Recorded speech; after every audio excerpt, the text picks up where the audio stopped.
Assalamualaikum warahmatullahi wabarakatuh. Hari ini kita akan mempelajari mengenai manfaat dan dasar klasifikasi makhluk hidup. Nah, sebelum kita memulai pembelajaran ini, coba kalian perhatikan dahulu informasi yang ada di dalam layar, ya. Nah, mungkin kalian pernah lihat ya, ini adalah merupakan supermarket dan mungkin ini tempat yang tidak asing untuk kalian kunjungi karena ternyata di supermarket ini banyak sekali bahan-bahan ataupun barang-barang yang kita perlukan. Nah, biasanya kalau kita ke supermarket, ketika kita mencari barang itu nyaman sekali ya. Beda dengan di pasar mungkin ya. Kalau di pasar mungkin tempatnya berantakan, tidak tersusun dengan rapi. Tapi kalau di supermarket saya yakin kalian senang sekali melihat benda-benda atau barang-barang yang berjajar di dalam supermarket ini. Nah, kenapa sih kok bisa seperti itu? Nah, ini merupakan sebuah dasar sebetulnya dari klasifikasi yang akan kita pelajari sekarang ya. Nah, dengan adanya kalian main ke supermarket, kemudian setiap bahan itu diklasifikasikan. Kalau kalian mau cari susu, itu ada di situ ya di rak nomor 1 misalnya.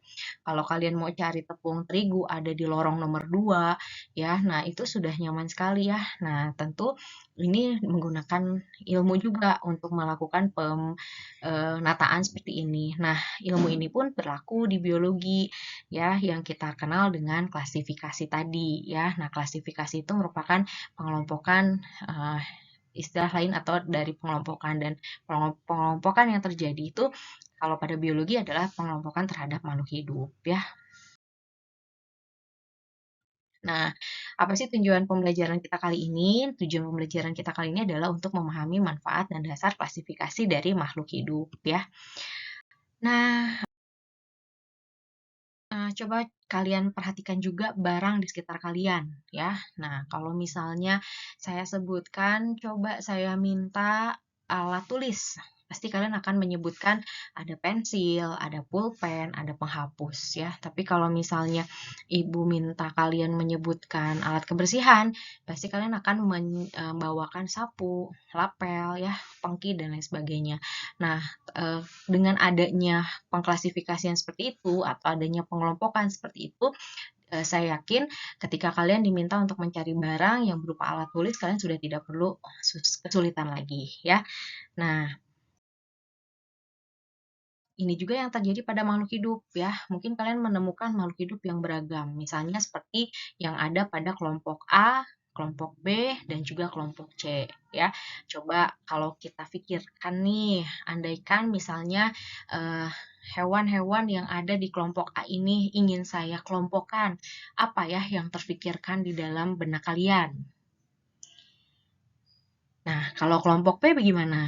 Ya, kan di situ ada padi, ada jagung, dan juga ada kentang. Ya, nah sekarang kelompok C. Kelompok C ada kucing, ada harimau, dan juga ada citah.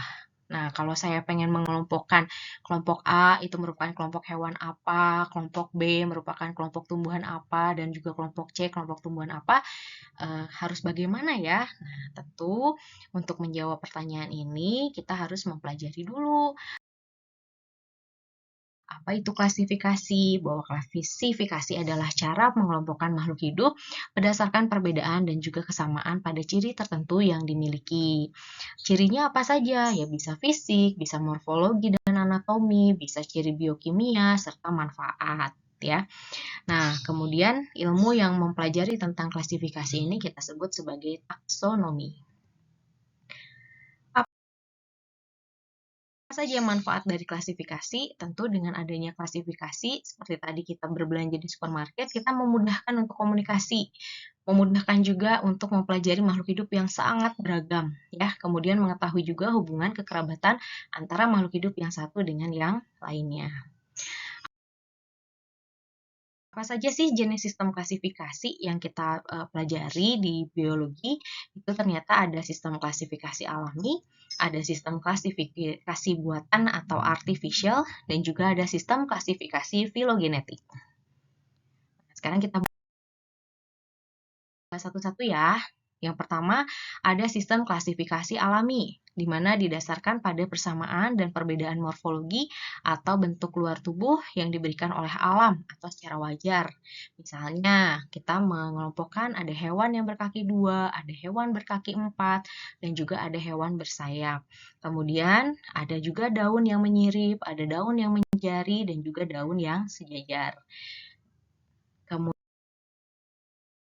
Kemudian, contohnya ini tadi ya yang ada di kelompok A.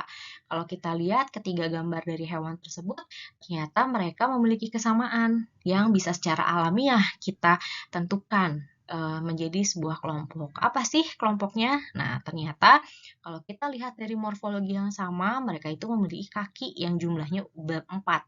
Sehingga kita sebutlah mereka sebagai hewan berkaki 4.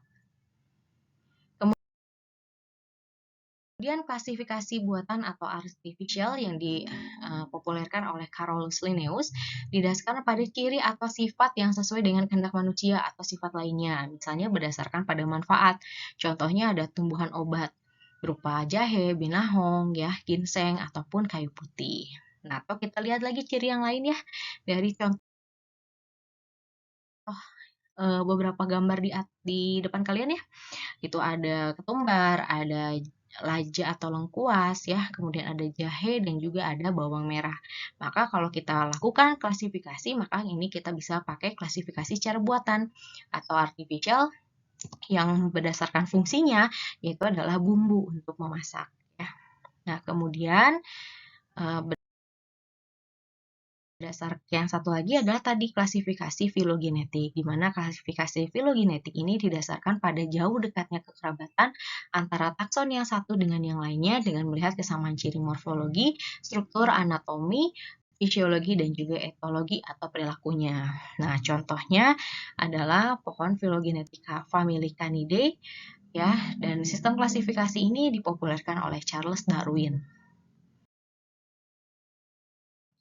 Nah, contohnya ini ya, di antaranya ini adalah, kalau ini contohnya filum equus ya. Jadi kalau misalnya kita lihat ternyata kuda yang ada sekarang dengan zebra itu ternyata masih satu kekerabatan ya, atau misalnya dengan keledai juga itu satu kekerabatan. Nah, itu